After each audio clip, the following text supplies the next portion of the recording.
Hello and welcome to another program on Diplomatic Faces. Now, Sri Lanka and Thailand are two countries which has 60 years of diplomatic relations. And to mark this diplomatic relations, Sri Lankan President Sirisena, visited Thailand in 2015 for a 4-day visit. Now, the countries share a long tie of over 800 years of cultural relationship due to the sharing of Buddhism. But in addition to that, it has a very strong economic bonding as well. The two countries share a business value or an international trade of nearly $500 million, and we hope to increase this to about $1 billion. Now today, my diplomatic face is none other than the Ambassador of Thailand to Sri Lanka, Her Excellency Chulamanee Chartsuwan. Good evening, madam. How are you today? I'm fine, thank you. You're fine. I ask this question from every diplomat or diplomatic face, we call it, whom I interview.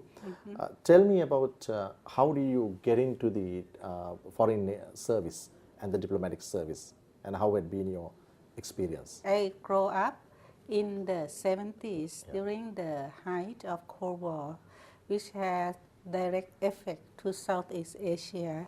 So that's where my interest in foreign affairs started. From that, since graduation, I joined in foreign service, so that's quite some time ago, quite a long time ago.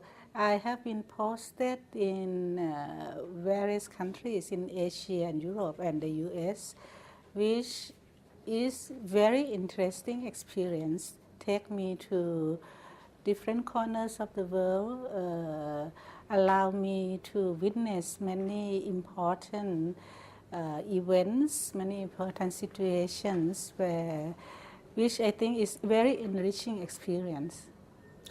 Is there any particular reason that you chose diplomatic service? Just from my keen interest in foreign affairs, yes. I came from family where no one had been in diplomatic service before, so it's something that even like all my family asked me, what are you doing when I first start this career, but I do not regret it. Right. Now, as you know, Sri Lanka and Thailand celebrate 60 years of diplomatic relations for 2015, and our President Sirisena made a 4-day visit as well. How do you perceive the nature of Sri Lanka and Thailand relationships? You mentioned that we celebrate our 60th year anniversary of the establishment of diplomatic relations, but actually the relations between Thailand and Sri Lanka date back something like 800 years ago, especially on the Buddhist exchange. Thailand got the Buddhism from Sri Lanka, and later, 500 years later, we return it to Sri Lanka, which is, I think this is very unique character of our relations, which is, so our relations is time-tested friendship, which is both give and take, and both our countries and people have mutual goodwills towards the other. So it is my mission to turn the existing excellent goodwill between the two countries into something concrete, both in political, in economics, in technical cooperation. And we want this relation not only limited to Buddhist community, but also to other communities in Sri Lanka as well. Why do you find Sri Lanka to be a special country, and what does it play in the foreign affairs strategy of the government of Thailand? Thailand always position ourselves as hub of mainland Southeast Asia on account of our geographical location and also on account of our connectivity network with neighboring countries and beyond by sea, air and land. So we see that Sri Lanka is also logistical hub of South Asia and Indian Ocean. So there are ample opportunities and multiplying effect of connecting the two connectivities hub together. By this, just last year, my Prime Minister visited Sri Lanka, and the two important milestones. The first is the launch of MOU on strategic economic partnership, meaning that Thailand and Sri Lanka relation has been elevated to that of strategic partnership level. And at the same time, we also launched FTA negotiations. The fact that these two events happen at the same time reflect that what we see Sri Lanka is not just to increase in trade and investment. What we see that Sri Lanka is our strategic partners, and we want to work closely with you to support Sri Lanka to tackle the bottleneck that exists in trade and investment between the two countries through various cooperation projects. As you would know, Thailand is the only Asian country which was not colonized in the last 200, 300 years. What are your thoughts on this? How did this happen? This is the part of history that we are most proud of, especially when you ask diplomats like me. We believe that this is because we play our role in balancing the different partners, superpowers, who encroach who come to visit us. We also have open mind, try striking a good balance between keeping traditions and at the same time opening up for new technology, new development. So that's why during the colonization period, we tackle the colonial powers by modernizing ourselves. And we balance them, we modernize our country, and yes, we are very proud that we succeed in evading colonization. Now, you mentioned in an answering to earlier question that we have about 800 years relationship that is due to the Buddhism which you took from here and you brought it back to Sri Lanka. Now, apart from this relationship and the relationship with the government for 60 years, what are you doing to promote the friendship between the people of the two countries? There are a number of activities going on. On technical cooperation side, actually Sri Lanka is a top 3 country that receive most scholarship from Thailand. Both short-term scholarship and long-term scholarship. Let me check. Last year we have given to Sri Lankan official 19 slots in our training program and 23 slots for villagers in our model village project to visit Thailand, and also 4 slots in a special training course on sustainable development. There are also numerous other training programs beyond the perusal of my ministry. So this is on the technical cooperation. We also have a number of specific projects here with different schools in Sri Lanka. Just last week, I opened a computer laboratory in a school in Wachirasi Children's School in suburb Colombo, which is a school for underprivileged children. This money comes from donation from Ministry of Foreign Affairs of Thailand. We see that this is important because computer literacy is important skills for children, especially underprivileged ones. This is a tool that they can reach the outside world for knowledge and technical expertise and so on. We also have a number of projects with another school, also underprivileged one, in suburb Colombo as well. This school is located in Tipatuta Rama Temple. We have a number of activities there, and the students from the school also perform in our National Day reception in Colombo last year. Right. Actually, tourism was to be my next question. You have in Thailand about 35 million tourists coming approximately per year, and tourism seems to be the main source of income, one of the main source of income for Thailand. Now, what are you hoping to do to attract more tourists from Sri Lanka to Thailand? We believe that Thailand has something to offer to everyone. We have been very good. We have a number of attractions for family traveling, for family travelers. And we have from nature to temples, to beach, to shoppings and everything that I think so. So that's why we can attract more number of people to Thailand. Last year, actually, we welcome 37 million tourists. Right. Now, apart from tourism, what does Thailand hope to offer to Sri Lankan entrepreneurs and business people? I mean, which are like for investment and otherwise.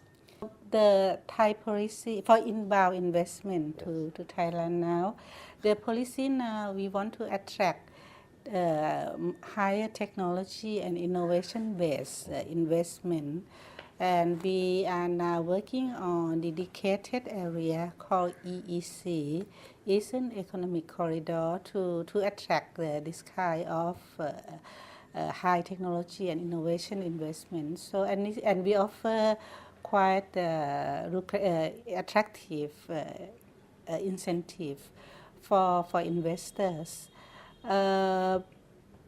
Apart from this, we now have a number of Sri Lankan investment in Thailand.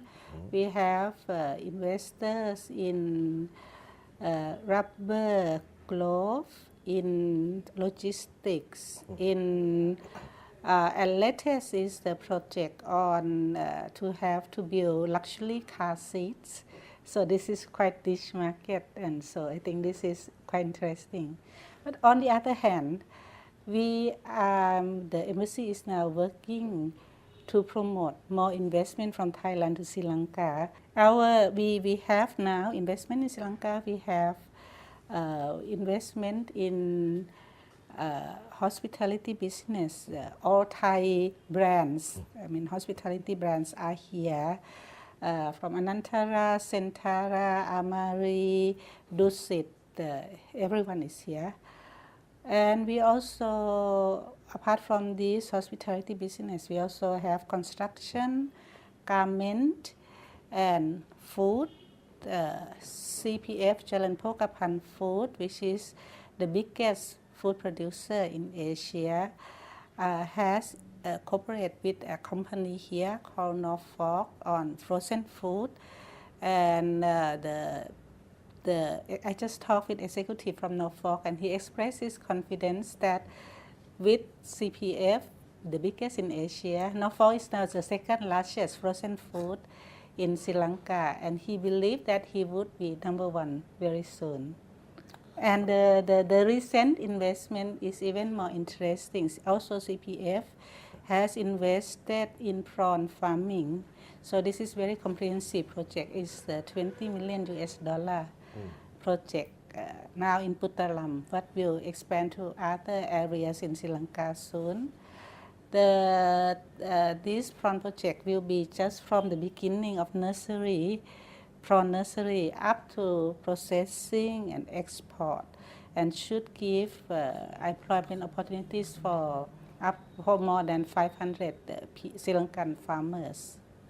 So I'm very excited about this investment. Embassy itself, do you have a program to help entrepreneurs from the Thai embassy here? You mean apart from what you said? Not help entrepreneur, but we try to network, to connect, to match entrepreneurs of the two countries. Last year, the Sri Lankan Chamber of Commerce signed MOU with Board of Trade of Thailand, and this year, just in February, the Ceylon Thai Business Council signed another MOU with the Board of Trade of Thailand. So to put the entrepreneur, businessmen together, it will provide opportunities for them to work closely. And besides, we also will organize trade fair and exhibition and B2B matching, business to business matching. The next event would be held in June this year in BMICH. We call it Top Thai Brand. And I want to invite anyone interested to attend. If not for B2B, can be for business to retail business as well. Now, it has been over 2 years since King Rama IX has passed away, who's known as the father of Thai people. And after mourning for about a year, only his son took to the throne. What has changed? Oh no, the royal family is the most venerated institution in Thailand, and that would not be changed. The royal family has very strong historical and cultural bond with Thai people. The coronation ceremony will be held in May this year, so we are all very excited about it, and the embassy would organize a number of activities to celebrate the coronation as well. Now, you told me you've been in several posts before this position in Sri Lanka as an ambassador from Thailand to Sri Lanka. In all your positions, and especially in Sri Lanka as the Thai ambassador to Sri Lanka, what has been your greatest challenge or challenges? Oh, moment. Moment or moments or several experiences? Most challenging moment would be my immediate previous post in the mission of Thailand to United Nations. In that particular year, 2016, we share a group of 77, which is the biggest grouping in United Nations, consisting of all developing countries. The strength of the group is our number. Whatever G77 say, the world listen. But also it is a challenge because with so many countries, even more than 77 countries, is 100 something countries, is the diversity is there. To try to find a common position is a big challenge. So I think it's very interesting experience to work with our friends in developing countries, find what we have in common, and use that common position to negotiate with our development partners. That is the most exciting time. Right. There may be people who are watching us who are aspiring to be as a great ambassador like you, representing their country in some place. Do you have any advice for them? I would say that this career, foreign service, is very enriching experience. But you need to have not only knowledge, it's not enough. You need to have open mind. You need to have tolerance to different culture, environment, situations, and so on. And you need to have interest in other people. Because if you don't have interest in other people, you cannot be a good diplomat. Good diplomats have to reach out to other people in the communities that we live in.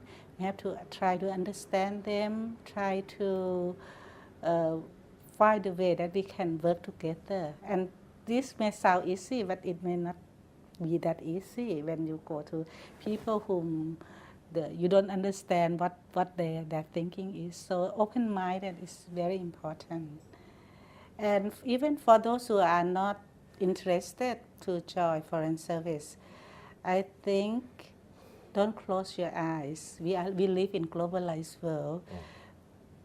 What happened very far away in the different corner of the world has implication to you, and they bring competition to your doorstep, no matter what you like it or not. So you should have keen interest and understand what is going on in the world. Sri Lanka may be an island, but no Sri Lankan is an island in himself. He has to see what happened outside the island. Ambassador Chulamanee Chartsuwan, thank you very much for joining us for Thank Diplomatic you. Faces today, and thank you for your valuable thoughts. We hope and wish you all the best in your rest of your career in Sri Lanka. Thank you for very joining much. us. Thank you.